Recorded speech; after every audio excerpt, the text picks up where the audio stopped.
LLB के most important question की series में आज हम बात करने वाले हैं आप लोगों के साथ फोर्थ सेमेस्टर के सारे सब्जेक्ट आपके लॉ ऑफ एविडेंस हो गया, सीआरपीसी हो गया, सीपीसी हो गया और उसके साथ ही जो आपका लेबर लॉ सेकंड का पेपर है, चारों पेपरों की बात एक ही वीडियो में हम यहाँ करने वाले हैं। तो सबसे पहला जो सब्जेक्ट है वो है आप लोगों का लॉ ऑफ एविडेंस, भारतीय साक्ष्य विधि। भारतीय साक्ष्य विधि में जो फर्स्ट क्वेश्चन आप लोगों का बन सकता है वो यहाँ पर क्वेश्चन बनेगा primary evidence and secondary evidence से, यानी कि प्राथमिक साक्ष्य व द्वितीयक साक्ष्य क्या होते हैं, इन दोनों में डिफरेंस क्या होता है, वो भी अक्सर पूछा जाता है। उसके बाद एक क्वेश्चन है आप लोगों का fact in issue and relevant fact, तथ्यों की सुसंगतता, इससे आप क्या समझते हैं और इन दोनों में डिफरेंस क्या है वो भी पूछा जाएगा। और उसके साथ ही एक क्वेश्चन और भी इससे बनता है कि क्या ये दोनों कोर्ट में एक्सेप्टेबल हैं या नहीं हैं, ठीक है। उसके बाद अगली जो आपकी टॉपिक है वो हमारे पास है कम्प्लेस यानी सह अपराधी की। सह अपराधी का अगर क्वेश्चन आप लोगों को प्रीवियस ईयर क्वेश्चन पेपर में जैसे मिल जाए, 2022 में मिल जाएगा, 2023 में भी ये मिल जाएगा, लगातार रिपीट हो रहा है। तो अगर इससे रिलेटेड आपको कोई क्वेश्चन मिल रहा है तो ये आप लोगों को कर लेना है, ठीक है। एस्टॉपेल जो आप लगभग फर्स्ट सेमेस्टर से लगातार हर सब्जेक्ट में किसी न किसी तरीके से पढ़ते आ रहे हैं, इस बार आपको लॉ ऑफ एविडेंस में एस्टॉपेल मिलेगा यानी विबंधन। यहाँ पर विबंधन जो है एक अलग प्रकार का है और उसके एक्सेप्शन भी अक्सर एग्ज़ाम में पूछे जाते हैं। डाइंग डिक्लेरेशन यानी कि मृत्यु पूर्व कथन, मृत्यु से पूर्व जो भी कथन दिए जाते हैं, स्टेटमेंट जो भी दिए जाते हैं एक पीड़ित के द्वारा, वो सही होते हैं और उन्हीं आधार पर जो आपका मुजरिम होता है उसको सज़ा कराई जाती है। तो ये डाइंग डिक्लेरेशन कहलाती है। इससे रिलेटेड केस फैक्ट अक्सर पूछे जाते हैं, केस इशू आ जाएंगे या फिर डायरेक्ट एक क्वेश्चन इसी का आ जाएगा डाइंग डिक्लेरेशन का। रेस गेस्टे आप अपनी उसमें देख लेना बुक में, वो मिल जाएगा या यूनिक में भी आप लोगों को मिल जाएगा। उसके बाद अगला जो क्वेश्चन है आप लोगों का वो है एडमिशन एंड कन्फेशन, स्वीकृति और संस्वीकृति। इन दोनों को आपको समझाने के लिए आ जाएगा, दोनों में डिफरेंस आ जाएगा और ये भी पूछा जाता है कि कोर्ट में ये एडमिसिबल है या नहीं है। उसके बाद शॉर्ट नोट में कुछ क्वेश्चन आ जाते हैं, जैसे कि आप लोगों का ये मोटिव हो गया, हॉस्टाइल विटनेस हो गया और क्रॉस एग्जामिनेशन हो गया, चीफ एग्जामिनेशन हो गया और उसके साथ ही री एग्जामिनेशन हो गया, ठीक है।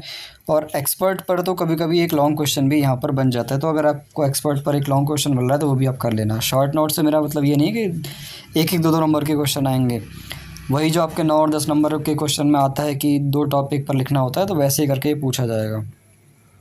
उसके बाद अगला जो क्वेश्चन आ सकता है वो आप लोगों का burden of proof and honours of proof, यानी कि सबूत के भार और साबित करने का भार, ठीक है। एक आपका क्वेश्चन यहाँ से ही बनेगा और उसके साथ ही जुडिशियल नोटिस यानी कि न्यायिक अवेक्षा और प्री अजम्पशन और प्रिविलेज कम्युनिकेशन, ये तीनों ऐसे टॉपिक हैं जो कभी कभार एग्ज़ाम में आते हैं। अगर आप चाहें तो इनको कर सकते हैं। अगर इनसे एग्ज़ाम में क्वेश्चन बन गए तो जाहिर सी बात है कि आप लोगों के लिए एक बेनिफिट हो ही जाएगा, क्योंकि ऑलरेडी मैंने आप लोगों को बता दिया कि इनसे क्वेश्चन बन रहा है।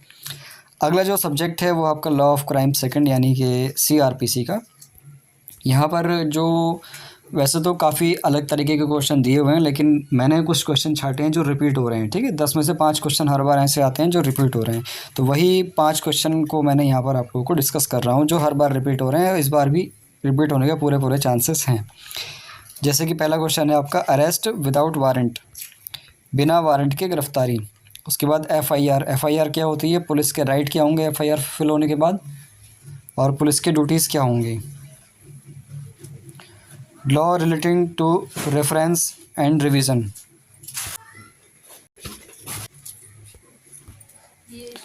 निर्देश एवं पुनरीक्षण।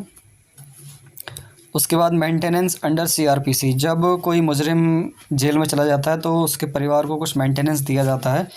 अगर वो निरपराध होता है तो मतलब उसका कोई अपराध साबित नहीं हो पाता है, तो उस केस में सीआरपीसी में क्या प्रोविज़न दिए हुए हैं वो भी यहाँ पर पूछा जाता है। एक question direct as it is बनेगा, जैसे कि यहाँ लिखा है bail is the rule and jail is exception, जमानत नियम है लेकिन जेल अपवाद है। डायरेक्ट एज इट इज़ ऐसे ही पूछा जाएगा, इस पर आपको केस लॉ से क्लियर करना होगा। Essentials of fair trial state the procedure for trial of summon cases. Summon से रिलेटेड एक क्वेश्चन आप लोगों को ज़रूर इसमें मिलने वाला है। सम्यक विचारण की आवश्यकता तो प्रक्रिया आपको डिफाइन करनी होगी। उसके बाद यहाँ पर एक क्वेश्चन जो रिपीटिव है वो है security for keeping peace and good behaviour, शांति एवं सदाचार बनाए रखने के लिए प्रतिभूति। यहाँ पर भी 3-4 जो टॉपिक हैं कुछ जो शॉर्ट नोट में अक्सर पूछे जा रहे हैं, जैसे कि आप लोगों का ये हो गया कंप्लेंट हो गया, एंटिसिपेटरी बेल हो गया, पब्लिक प्रोसिक्यूशन, डिस्चार्ज यानी उन्मोचन, रिमांड, कॉग्निजेंस, कॉग्निजेबल ऑफेंस संज्ञेय अपराध, मैसने प्रॉफिट और सफिशिएंट कॉज। ये आप लोगों को शॉर्ट नोट्स में कर लेने हैं। अगला जो क्वेश्चन है आप लोगों का वो लेबर लॉ पेपर 2 से बनेगा। लेबर लॉ का जो आपका पेपर है ये है तो एक्चुअल में काफ़ी बड़ा, 5-6 बैरिक्ट इसमें दिए हुए हैं, लेकिन फिर भी यहाँ पर आप लोगों को पता ही कि MJPR में रिपीटिव क्वेश्चन का ज़्यादा ट्रेंड है, तो यहाँ से कुछ क्वेश्चन हमने छांटे हैं जो आप लोगों को इस बार आपके एग्ज़ाम में देखने के लिए मिल सकते हैं।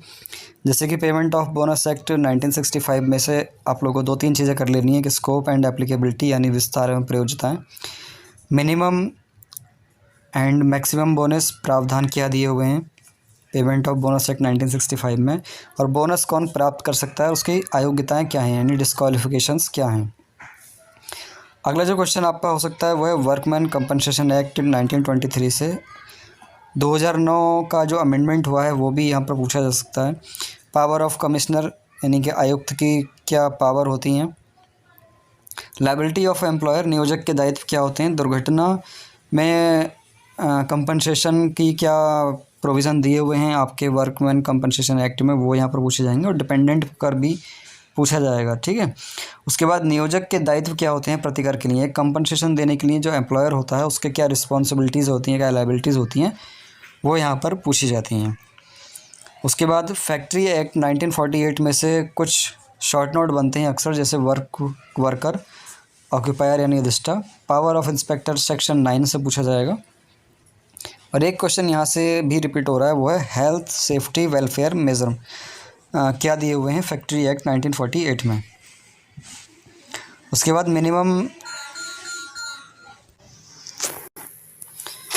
मिनिमम वेजेस एक्ट 1948 में से आपको 2 ही टाइप के क्वेश्चन कर लेना है, 2 ही मतलब दोनों को एक ही क्वेश्चन आता है, ये मिनिमम वेजेस और लिविंग वेजेस दोनों को कभी एक मिला के रख देंगे, दोनों में कभी अलग अलग रख देंगे। इसी तरह से एक क्वेश्चन आपका बनता है सिर्फ मिनिमम वेजेस एक्ट 1948 से। ठीक है, तो इन दोनों चीज़ों को आपको ठीक से कर लेना है, मिनिमम वेजेस यानी कि न्यूनतम मजदूरी, और लिविंग वेजेस यानी जीवित मजदूरी।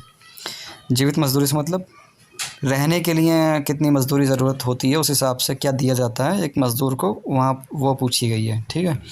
Payment of wages act 1936 deduction क्या होती हैं इसमें, कटौतियाँ। टाइप ऑफ अथॉरिटी यानी प्राधिकार के प्रकार कितने होते हैं। उसके बाद नियोक्ता के दायित्व क्या होते हैं।